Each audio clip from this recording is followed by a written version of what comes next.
kekuatan Mataram itu seperti apa? Mungkin dari sisi militeristiknya atau sistem koalisinya? Kalau atau bicara apanya, soal kekuatan Mataram ya paling nggak pada masa 1650-an, masa-masa sekitaran dan setelah Sultan Agung itu, paling nggak sebelum tahun 1680-an itu, Mataram itu adalah Mataram yang ada di puncak-puncaknya, dan itu jauh lebih besar kuatannya dibandingkan apa yang bisa dipanggil oleh VOC.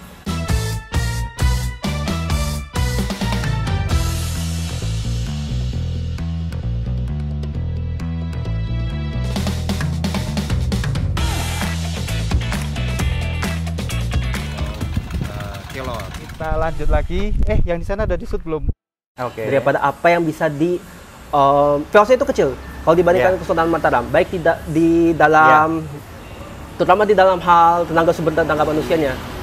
Bayangkan misalnya waktu masa Sultan Agung, waktu dia ngepung Batavia, itu yang melindungi benteng Batavia VOC itu 500 sampai 800 orang, sedangkan tentara Jawa di luarnya itu 10.000 orang. Ya. Sangat-sangat nggak imbang. Ya, sangat-sangat nggak imbang dalam artian gitu. Nah, tapi persenjataannya bagaimana pada waktu itu? Nah, persenjataannya paling nggak setelah masa Sultan Agung ya. Oke. Ada seorang pengamat Belanda pada tahun 1651, dia itu berkunjung ke Keraton Mataram. Dan dia itu berhasil mengobservasi lah gimana sih kekuatan militernya Mataram, gini. Dan salah satu hal yang dia catat itu adalah berbeda dengan anggapan kita. Anggapan awal kita kan tentara Jawa itu tentara yang tradisional. Cuma pakai tombak, cuma pakai keris, perisai. Bahkan ada yang pakai sumpit dan lain sebagainya. Dan lain sebagainya. Tetapi kalau kata dia itu tentara Jawa, kerajaan Jawa itu sudah bisa memproduksi meriam dan senapannya sendiri. Iya. Meriam paling awal yang ditemukan di Jawa itu kan pada tahun 1421, dan teknologi artileri, teknologi meriam itu udah sangat maju pada masa kerajaan Mataram. Bahkan menurut salah satu sumber yang saya baca itu, kemungkinan besar orang-orang Jawa itu sudah memiliki teknologi pembuatan meriam yang sama atau yang paling nggak yang mirip lah dengan apa yang dimiliki oleh orang-orang Eropa. Ya, Turki lah seenggaknya. Bukan Turki, Belanda, bisa dikomparasikan dengan orang-orang Belanda. Dan juga senapan-senapannya itu mereka bisa memproduksi, jumlahnya bisa ratusan katanya. Kalau dari pabrik-pabrik itu. Jadi di Kota Gede pada waktu itu ada pabrik-pabrik yang khusus membuat meriam dan senapan. Ya. Dan kalau kata orang VOC-nya, kurang lebih 1 dari 9 tentara Jawa itu memiliki senapan. Jadi senapan pun sudah ada ya? Senapan dan meriam itu sudah ada, jadi mereka gak kalah. Anggapan bahwa mereka itu kalah di dalam teknologi militer itu agak kurang. Kalau dengan bukti-bukti yang kita dapat itu agak kurang bisa dilawan gitu. Oke. Nah, itu dari masa Sultan Agung atau baru ada setelah Amangkurat? Kemungkinan besar sudah ada waktu masa Sultan Agung, tetapi dia kembangkan sehingga pada masa dikembangkan. Ya, dia kembangkan terus pada masa itu, pada masa kuasanya, sehingga pada masa Amangkurat itu bisa sampai produksi. Karena kan 1651 itu setelah masa Sultan Agung ya. Ya. Nah, paling nggak pada masa tahun 1651, kurang lebih 5 tahun, 5 tahun 6 tahun setelah kematian Sultan Agung itu udah bisa ada pabrik-pabrik senjata gini. Dan kemungkinan besar itu emang dibangun pada masa Sultan Agung. Oke, kita break lagi dulu. Peristiwa itu tercatat oleh Segel van Restre atau Seger si Hakim yang hidup pada 1600 sampai 1645. Dia adalah pegawai VOC Komisi Dagang Belanda. Dia menyaksikan langsung peristiwa pelemparan tai ini saat perang. Saat itu ia berada di benteng Magdeli yang terletak di bagian ujung kota Batavia.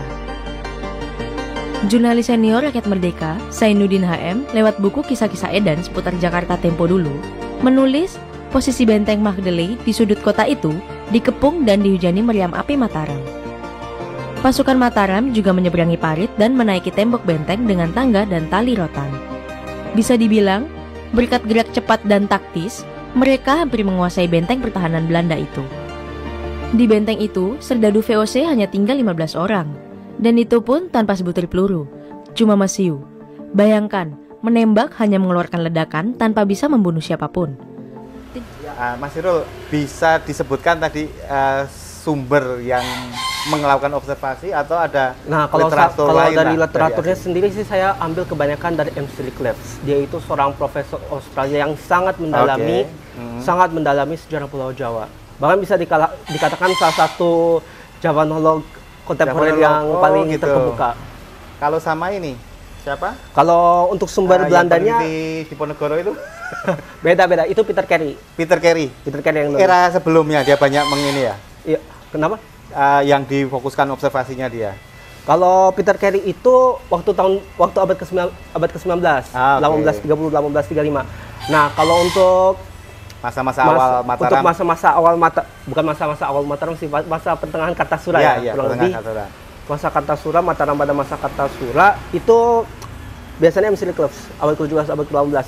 M.C. Cleves itu mainnya itu biasanya itu abad ke-17, tapi sebagian besar sih abad ke-18. Ya. Oke Mas, kita lanjut lagi. Oke. Tentang kekuatan Mataram. Kayaknya masih bisa digali lagi ya. Kekuatan Mataram itu pasukannya tuh dari mana aja Mas? Nah, di sini di mana ada perbedaan besar antara VOC dan Mataram. Karena meskipun secara teknologi mereka cukup relatif sama, ya kalau bukan sama paling nggak mirip lah, mirip dengan satu sama lain. Tetapi yang berbeda itu di mana kualitas prajurit-prajuritnya. Karena begini, Mataram itu ketika Kesultanan Mataram itu ikut berperang, itu biasanya kan yang diminta berperang itu tuan-tuan feodalnya ya. Tuan-tuan feodalnya. Bupati, pangeran, Sunan sendiri, Sultan sendiri gitu. Di bawah senopati lah. Ya, di bawah senopati dan lain sebagainya, Tumenggung dan lain sebagainya. Ketika mereka pergi berperang itu, Tumenggung dan senopati dan pangeran ini biasanya dikelilingi oleh pasukan elit. Pasukan elitnya, fasal-fasal ini. Pasukan elitnya sendiri yang terdiri dari pengawal-pengawal mereka. Misalnya bayangkara-bayangkara mereka lah. Betul. Tapi bayangkara-bayangkara ini jumlahnya cuma sedikit. Biasanya ratusan, biasanya seratusan, seribuan dan lain sebagainya, kurang lebih. Dan kebanyakan tentara Mataram itu terdiri justru diangkat dari petani-petani, rakyat kecil, orang-orang kecil yang diminta untuk sebagai bagian dari tugas mereka sebagai rakyat untuk berperang. Dan petani-petani ini mereka kan petani. Gak banyak latihan, gak terlatih dalam menggunakan senjata-senjata ini. Gak terlatih tapi patuh terhadap perintah aja. Istilahnya patuh aja. Patuh aja. Ya wong itu. Dan emang kualitasnya itu agak bisa dipertanyakan lah istilahnya. Karena kalau misalnya perang defensif ya, mungkin petani-petani ini sangat termotivasi untuk melindungi diri mereka. Tapi ketika ekspedisi ke luar negeri menyerang itu di mana cuma sedikit orang aja yang mau datang. Dan itu kan bukan medan dia gitu ya, dia nggak tahu gitu. Artinya dari secara pasukan memang banyak, tetapi banyak pasukan yang memang tidak terlatih gitu ya. Nah kalau Belanda sendiri pada waktu itu Mas, biar ada perimbangan lah kondisinya. Meskipun kecil tuh kondisinya kayak apa mereka? Meskipun kecil, tetapi tentara Belanda itu adalah tentara yang profesional. Mereka dibayar, mereka berlatih untuk berperang. Bahkan profesi mereka itu berperang. Dan dia punya benteng yang punya benteng yang canggih gitu istilahnya sih. Pada masanya udah canggih itu ya. Nah, jadi peperangan antara Belanda dan antara Mataram dan VOC ini bukan peperangan antara kelompok yang betul-betul tetapi satu kelompok yang besar, teknologinya sama, tapi tidak terlatih, dengan kelompok kecil tapi terlatih dan elit. Sama ini ya Mas, tadi yang diinginkan buat memperjelas saja, ini bukan ada satu benteng dan satu wilayah kerajaan ini ketemunya, enggak, tapi ini sebenarnya kekuatannya 10.000 tadi ini koalisi dari beberapa fasal-fasal kekuatan dan bupati-bupati itu tuh perpecahan kayak gitu. Artinya perlu suatu koordinasi yang cukup rumit lah, rumit lah ya. Miskomunikasi dikit aja bisa repot lah ya gitu ya. Dan kadang-kadang pula raja itu kesusahan kalau misalnya mendapatkan kalau misalnya vasalnya tidak patuh. Karena gini, ambil misalnya waktu masa-masa awal perang Trunojoyo. Waktu itu kan tentara Mataram itu kalah mulu sama tentara Trunojoyo. Ya. Raja manggil-manggil terus agar ada bantuan dari kerajaan vasal-vasalnya. Tapi vasal-vasalnya itu nggak apa, malahan lari ke Trunojoyo. Betul. Ya kayak koalisi lah, pindah koalisi. Pindah koalisi istilahnya. Jadi tentara-tentara yang harusnya berada di sisi Amangkurat I, malahan di sisi lawannya. Ya. Jadi Raja Jawa secara on paper, secara official, secara formal itu Raja Mataram harusnya menguasai tentara yang sangat banyak. Ya. 10.000 tadi itu. Tapi secara fakta itu, de facto itu mereka itu terpecah-pecah berdasarkan jadi ada yang asalnya dari Madiun dan itu loyalnya ke Bupati Madiun, atau ada yang asalnya dari Surabaya dan ada itu subkomandannya lagi lah. Subkomandannya lagi. Dan tentara-tentara itu nggak langsung loyal terhadap raja, tetapi terhadap subkomandan mereka. Ya. Terhadap tumenggung mereka, senopati mereka, istilahnya feudal lordnya mereka lah istilahnya. Ya. Tuan-tuan feodalnya mereka. Kalau tuan feodalnya mau berperang untuk Mataram, mereka ikut. Ya. Kalau tuan feodalnya mau berperang untuk VOC, mereka ikut. Ya. Dan apalagi kalau kebanyakan pasukan ini memang hanya bermodalkan loyalitas ya, karena memang harus tunduk terhadap raja maupun raja-raja vasal ya. Nah, mungkin satu pengecualian itu adalah para bayangkara, karena para bayangkara ini kadang dibayar, baik itu profesional, baik itu melalui tanah ataupun melalui uang. Tapi bayangkara ini jumlahnya sangat sedikit. Sedang kalau misalnya tentara petani itu bisa puluhan ribu, bayangkara biasanya ratusan, ribuan kalau bukan ratusan pasti. Ya. Jauh lebih kecil dibandingkan itu. Oke, kita lanjut lagi.